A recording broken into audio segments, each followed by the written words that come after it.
What is going on, my beautiful LARPers and LARPettes? Today we're going to go over, is it worth upgrading your Staccato 2011?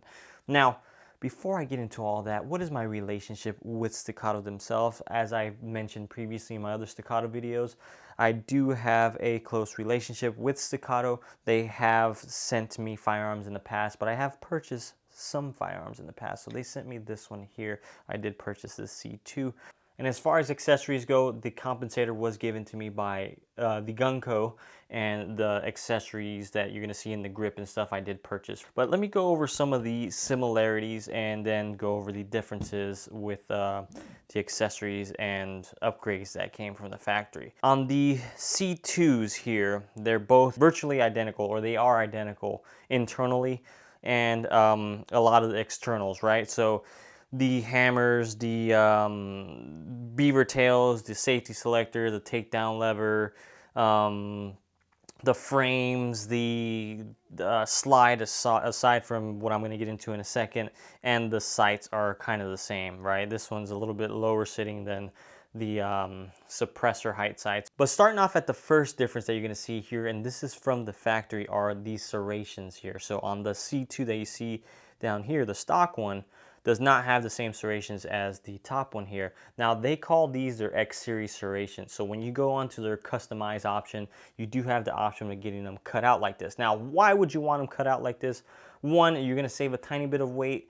Two is it gives you a little bit better grip when your hands are wet or dirty or whatever it is. The meat that's in your palm, or however you're gonna grab it, basically digs its way into those pockets of that serrations there, so you can get a better grip. I do kind of use the front of the slide to rack my slides when I don't have an optic on there. Usually I'll just rack it off of the optic, but when I don't have an optic on there, I'll just grab it from the front and do this whole front rack type deal there. Not saying you can't do it on the stock C2 without those serrations. It just feels a little bit better to do with those serrations there. Next up is going to be the threaded barrel. You can't see it because it's underneath this compensator, but this does have a threaded barrel. There's a couple ways to make your 2011 compensated. One, if you don't want to permanently compensate your gun, you can buy a compensator that attaches or that threads onto that threaded barrel. When it comes to a threaded barrel though, you have to get it from the factory unless you're a pretty good gunsmith yourself or you know some sort of gunsmithing, because on Staccatos or 2011s in general, usually the barrel is hand fit into the slide, so you can't just do it like a Glock where you just grab a barrel that's aftermarket and you just throw it in your Glock and you're good to go. You have to do some fitting to make it work with your firearm. Now with the threaded barrel on this one, I did slap this. This is called the Cadre Comp. This is by the Gun Co. And this is an extremely nice looking comp in my eyes. Like, I have a Dawson Precision Ice comp on my Staccato P, and I just think this one looks more aesthetically pleasing to the eyes when it's on the Staccato here. It is just a single port comp there, and it does a very good job of keeping that muzzle flip or that recoil down. I can get follow-up shots a lot faster with this compensator on there. Now next down the line is going to be the grip. The grip is going to be the major upgrade that I did to this Staccato C2. The grip on the Staccato C2 bone stock, kind of how you see it here, is just the plastic. I believe this is the Gen 1 grip is what they're calling it. I'm not sure, because they have the Gen 2 that has the same grip but different texturing on the outside. So forgive me if I got that wrong. There's nothing wrong with this grip here. I wish it was a little bit thinner and the texturing was a little bit better, but they went ahead and fixed that issue with the Gen 2, so I'm not really trying to compare too much to this grip here because this is going to be the older phased out grip. But on the customized C2 here, this is the Masterpiece Arms aluminum grip. I gotta get the exact name on there. I'll probably put up what it's called up here. But the Masterpiece Arms aluminum grip is extremely, extremely nice. You do have a double undercut right underneath that grip. And don't let the texturing fool you, even though it looks like a bunch of little circles here. The way it grabs into your hand is extremely nice. It's not too aggressive where it's gonna scratch your hand, but once you're It has little pockets, if you can see in there. I'll get a really close-up look for you guys, but it has little pockets. If you have meaty hands like I do and you get a good grip on that, the meat in your hands is going to get sucked in or pushed into those little pockets there and give you an extremely nice feeling grip. Not going to slip around on you whatsoever. But the downside to having a metal grip is me living in an extremely hot area. The grip, if I do leave it out for a certain amount of time, the grip does tend to get a little bit hotter than the plastic one. So I guess you can call that a downside, but if you're going to be carrying something like this, I mean, hopefully you're not where it's going to be baking onto this grip here and burn your stomach or something like that. And speaking about stomachs too, this grip texture isn't going to scrape your stomach like a grip that's metal but has those. I've seen some grips where they have like tiny little like spikes sticking out of it where you get like super aggressive purchase on your gun. But this one is smooth when you need it to be, but when you need to get a grip, it's very secure. The mag release is another nice feature that's on this grip. So the mag release is a metal mag release similar to the one on the stock C2, but if you look at the stock C2, it's just a flat mag release there with no option of upgrading that mag release. But on this mag release, you have a little hole. This is similar to like how they used to do it with their old STI models. They used to have this little hole here where you can add an attachment to make an extended mag release if you wanted to. Not sure why they did away with that for these. Maybe they wanted to keep it a little bit more slimline for the concealability aspect, but I much prefer having options, right? So if I'm going to conceal it, I can take that off, but if I'm going to go and maybe shoot a competition or something like that with this, I can just slap that guy on to give me a little bit faster reloads. But with that said, I don't have any issues pushing that mag release whenever I need to. So some people might see an extended mag release as a hindrance. Maybe they accidentally push that mag release whenever they have the extension on there, but I prefer it whenever I'm going to do something high speed, right? Now, if you come down to the mag well, this mag well is also metal or aluminum, and it's a very nice mag well. I'm able to do extremely fast reloads with that, and it sits well with these Vulcan Machine Works base pads on here, and it matches that color that's on the grip really nice. This grip color is like a reddish with like black anodize into it. Vulcan Machine Works makes these base plates here, but they also do some really nice porting on your firearms. And there's another company called Monsoon Tactical that does really nice porting on your firearms. So say you did get a Staccato and you're seeing this video and you're like, damn, I don't want to get a barrel and pay all that money and get it fitted and all that stuff. You can permanently port your Staccato with one of those two companies. Now lastly is the trigger. The trigger is also an aluminum trigger compared to the plastic trigger on the stock C2 here.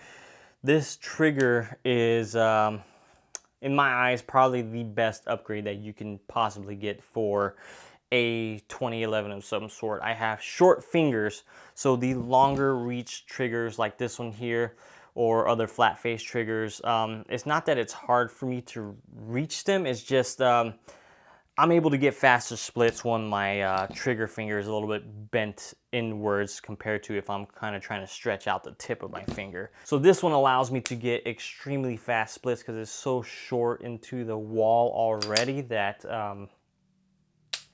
yeah, it's a really nice trigger. This trigger is also by Masterpiece Arms. So this whole lower end, trigger, grip, mag release, mag well, aside from this base plate, are all Masterpiece Arms. And the cool thing with triggers is you don't have to have this lower end or this grip specifically to run these triggers. You can go ahead and put them into your plastic grip Staccato version if you needed to, if you wanted to save some money. But that trigger is around like 1.5 pounds, and the reset is extremely light.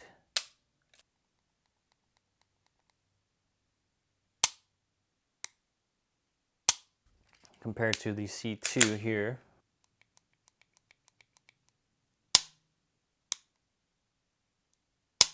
And if you do have a Staccato C2 or a P or some of the duty models or concealed carry models, and you're asking yourself, why isn't my trigger as light as like a custom one or another Staccato like the XL or the XC?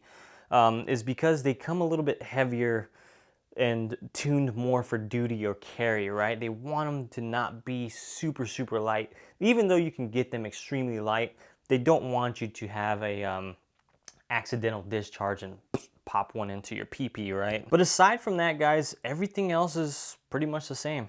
They're both Staccato C2s. They just look a little bit different. This one's just a little bit more fancier, right? But do I think these upgrades are necessary? Like I say in all my other videos, I don't think any upgrades are necessary. I think you going to the range and training more, or going to take classes, or dry firing. Dry firing is huge. I learned so much when I dry fire at home, not even firing one single round. Training is more important than any upgrade that you can get for any firearm in my eyes. But as far as what I'm able to achieve within these two firearms, I do notice that I'm able to have a little bit more of a competitive edge with these upgrades on here, on the upgraded one, compared to the stock one. Now, is that probably just a lack of training on my part from this one here to this one here? Maybe. I mean, with enough training, I can get fast with pretty much anything that I'm shooting. I just haven't stuck around with a certain gun or platform for that amount of time, other than like a Glock 17. But I've done away with Glocks for a very long time now. I just got to get back into them. But anyways, training is more important than anything else. But if you're wanting to step it up a notch a little bit in your shooting game, go for it. I mean, I think a lot of these upgrades are very well worth it. The grip looks really cool. It feels really nice. But the grip is one of the things that I probably would pass on if I'm trying to save a little bit of money or something like that. So when it comes to the plastic grip, the cool thing is you got all these cool individuals out there that do aftermarket stippling and stuff like that, so they can thin up the grip and make it a little bit more aggressive for you, so you won't have that slippage issue with the Gen 1 grips. I think the first upgrade would probably be a really nice trigger and a nice compensator on the front of it, either ported on the slide itself and barrel itself, or just added onto the front here so you don't have to permanently upgrade or permanently compensate your firearm. But is this something that I would carry? Probably not. There's too much bells and whistles and super crazy light trigger on this one that I wouldn't feel comfortable really carrying this in my pants. I would prefer this one a lot more than this one in terms of carry. And when you're getting that compensator on the front of it and all this stuff, you're basically in like Staccato P territory, right? But these upgrades are extremely nice. They do their job. It's up to you whether or not you want to get the upgrades. If you go out and shoot thousands and thousands of rounds and you're bored of your stock Staccato C2, go ahead and upgrade it if you want to. Or if you just feel that you need a little bit more comfortability in that firearm, you want to get a shorter reach trigger, you want to get a metal grip, or you want to stipple that, or you want to get faster follow-up shots, that's still subjective to the shooter. You can get super flat with this one as you can with this one, but the compensator does help out. Proper fundamentals are key, guys. Don't skip past mastering the fundamentals before you try to Gucci out your firearms. But it's always nice to have a Gucci'd out gun to show your friends and to show off. But thank you guys so much for sticking around. I appreciate you all. Catch you in the next one.